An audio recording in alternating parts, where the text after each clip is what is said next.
Login accepted.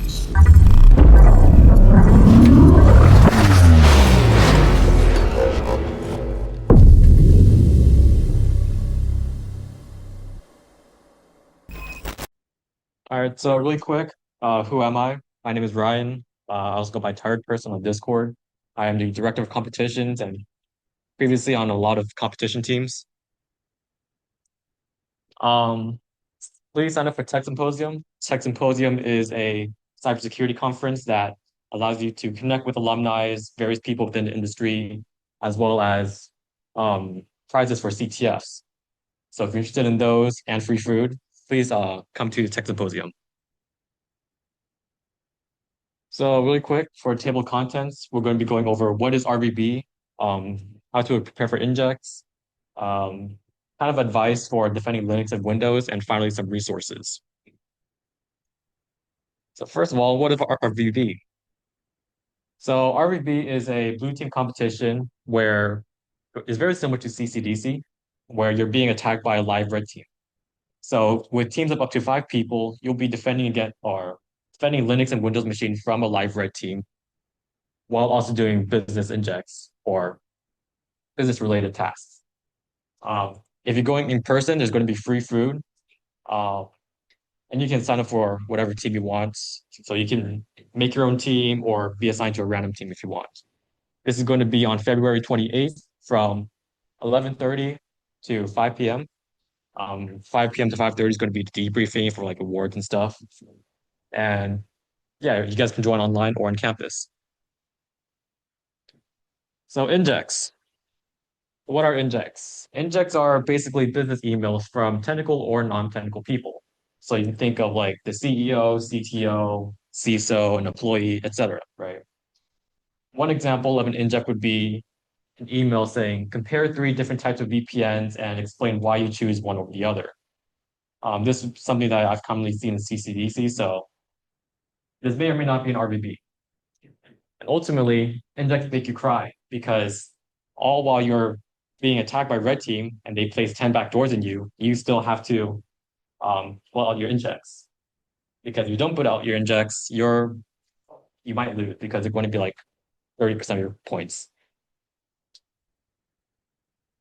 Some inject advice, thoroughly read the email and understand what they're asking you. As a previous business lead from CCTC, I can say that understanding what the email is trying to ask of you is very important because what your interpretation may be may not be exactly what the email is about. That was something I struggled with. Another thing is to understand your audience and tailor your response. So if the CEO gives you an email or a business inject, you want to tailor your response to a CEO, meaning that you don't want to put all these technical jargons for a CEO because they won't understand. They don't care about that. They care about the end result and how you can explain it to them in a non-technical way. Another thing is to just do your research. It's going to be within the nature of business injects that you're not going to know everything that is asking you. So it's really important to just do your research as well.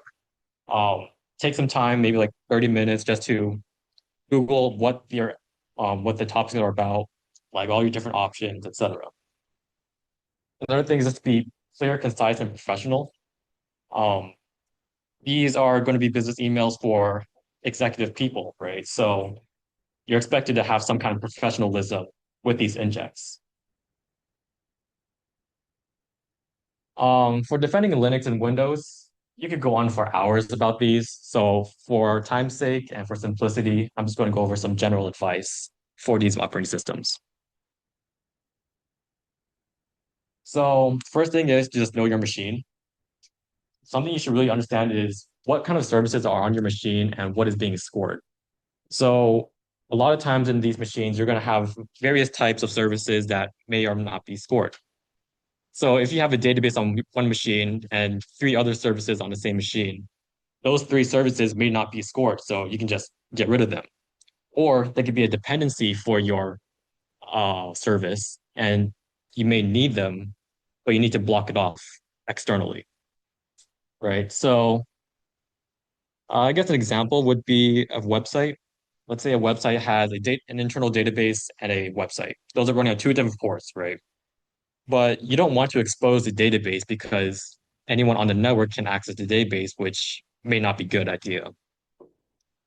So it's ultimately good to just get rid of what's unnecessary, right? So if you have unnecessary files, services, um, whatever sensitive file that you don't need, it's best to just get rid of them, right? Because if an attacker gets that sensitive information or gets in through that vulnerable service, you're ultimately just going to get pwned. You're going to get rooted. So get rid of services, files, etc., that you know are not necessary to be scored. Yes. So what are some of the common files or services that you think are unnecessary? It's very situational on what kind of files, services are what's necessary. It ultimately just depends on what is being scored. In the briefing packet, you will be told like what is being scored, like what specific file needs to be there, etc. Um, but ultimately, it just comes down to what the service is about. If it's a website, you could have five different dependencies on the same machine that you need to worry about. Or if it's like a database, it's just a database. You just keep it standing, right? Right. It's very situational on what's needed and what's not. Some general best practices and advice is change passwords. This was a common trend in NCAE tryouts where people weren't changing passwords.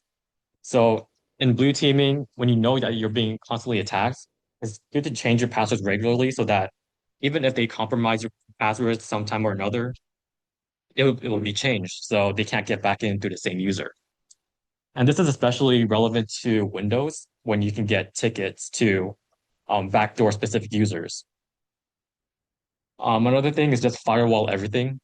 Using egress and ingress firewall rules, you can fine tune what kind of traffic goes in and out of your machine. So by specifically allowing people to only connect to your servers and nothing else, you're effectively blocking off like half of the ways in that red team can get through. Another way is just to constantly check for active threats.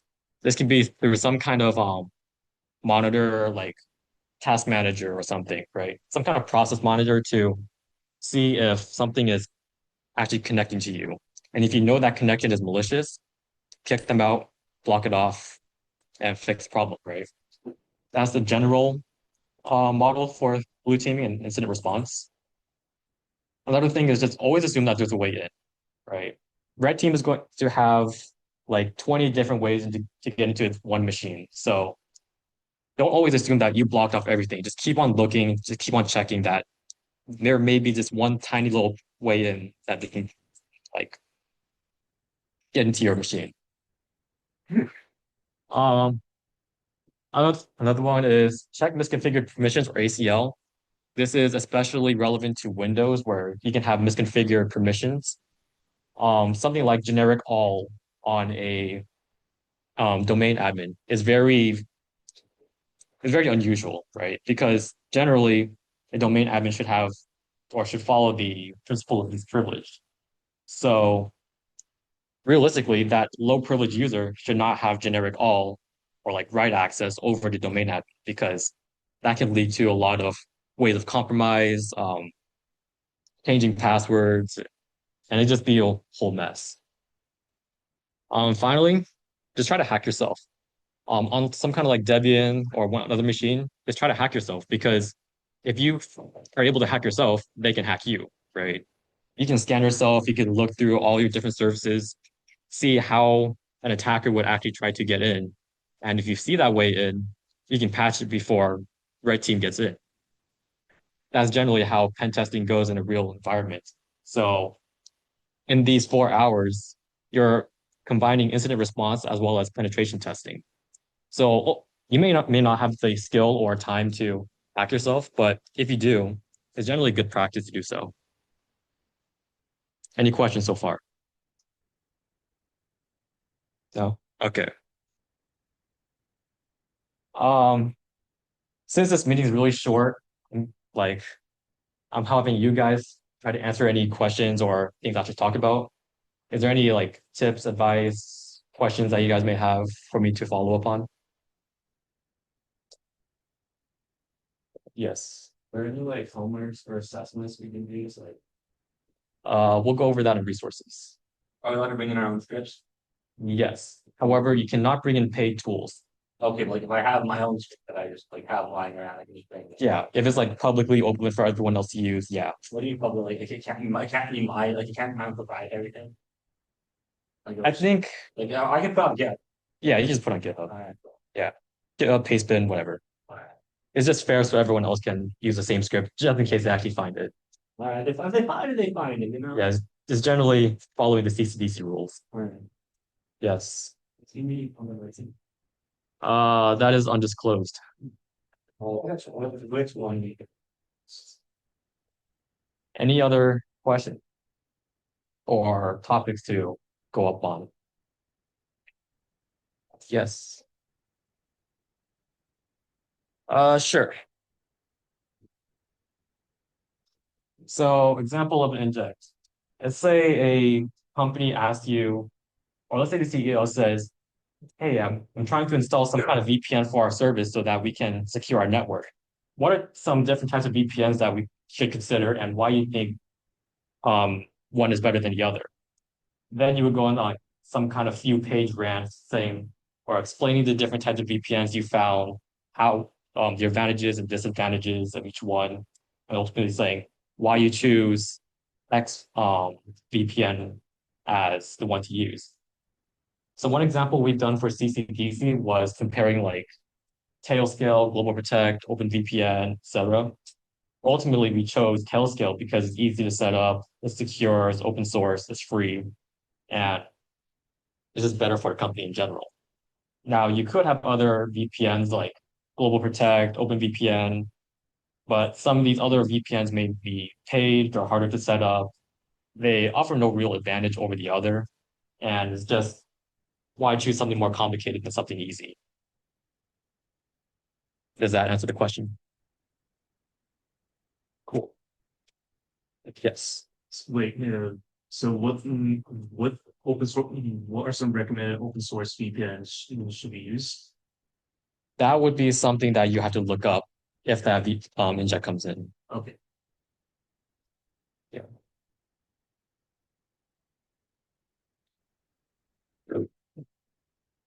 Any other thing before we go on to resources? Oh, okay. The resources. So some Windows resources you can use is some try hack me machines. They generally teach you like the basics of Active Directory and how to configure stuff and some defense as well. I highly recommend Windows 80 Basics and Windows Fundamentals. These teach you how to actually set up Active Directory and um, where things are actually stored. So like where do red team typically keep backdoors and such. Another thing would be Swift CCDC boot camps. So these teach you the basics of Windows, how to navigate the file system, what Active Directory is looking like, and like how to actually manage permissions. Under the Wire Sentry, that's like a war game to learn PowerShell. It's a very great place to just learn if you're new to Windows. I highly recommend it. On the Linux side, very similar. Their Securing Linux guide, which is commonly used by our NCAE team and CC and Cyberforce team to learn how to defend Linux machines. It goes over general best practices, what you should be looking out for, and so on. Linux fundamentals, I did not put that one there. That was Molly. Do you want to explain that one? Explain Linux fundamentals. It's just like hackathons. Oh, okay. Um, I guess based off the names, just Linux fundamentals, like how to use the file system, and so on. Swift CCDC bootcamps does the same thing, where it's kind of just teaching you how to use the file system, the terminal, um, some misconfigurations you can look at. Another thing, if you want to learn Bash and how to use a terminal, Over the Wire Bandit, this is a really great war game to learn the very basics of Linux. Um, you guys keep on hearing me say terminal over and over again, but the terminal is like it's going to be the core thing you're going to be using when defending Linux because everything is done through the terminal. You don't really use um the desktop when defending, just because the terminal has a lot more power than you would over the desktop. For firewall rules, you're going to have egress and ingress firewall rules.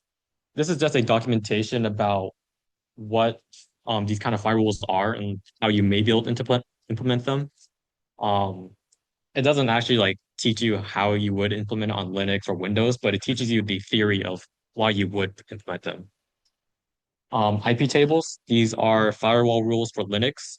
It allows you to apply fine-grained firewall rules so that it allows you to actually perform these egress and ingress firewall rules. Now, of course, you're going to have all these other different types of firewalls like firewall D, UFW, etc.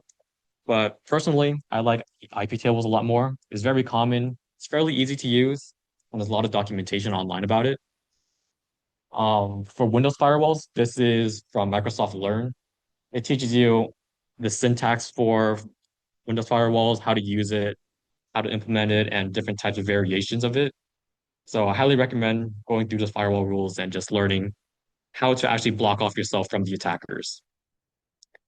For hacking resources, I recommend doing Hack the Box Starting Point. It's a very easy environment to learn how to hack. So Hack the Box, if you don't know, is a hacking learning platform. And Starting Point is a place where you can learn the foundations of hacking, penetration testing, etc. It helps you build the um, penetration mindset so that you learn how an attacker actually thinks. Um, Another thing would be Swift CBTC boot camps. These are the boot camps that we hold every summer. It teaches you different types of vulnerabilities, web, Linux, Windows. I highly recommend it. It goes over a lot of great theory, how an attacker actually backdoors you, backdoors you. Um, Generally, I think it's pretty good. It gives you a lot of consideration about what to actually defend against because if you understand what is being attacked, you understand how you can defend against them as well. So if you combine all of these resources, this is probably like 3 days worth cumulatively. So I highly recommend it. Are there any questions about resources, anything previously? Yes.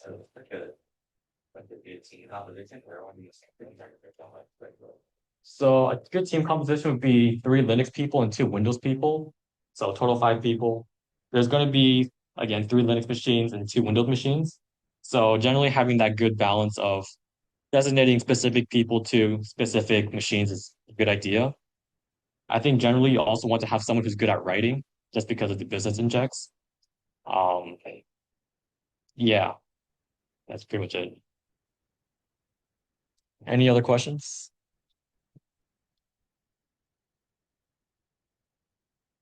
If there is no other questions, that's pretty much it. You guys are free to come up to me to ask about anything else. You can DM me, um, do whatever. But Is this gonna be posted? yes, it should be posted on our link tree, right? Right here. Yes. Cool, 20 minutes. It's a new record. Uh, oh. And again, please sign up for RvB if you haven't already.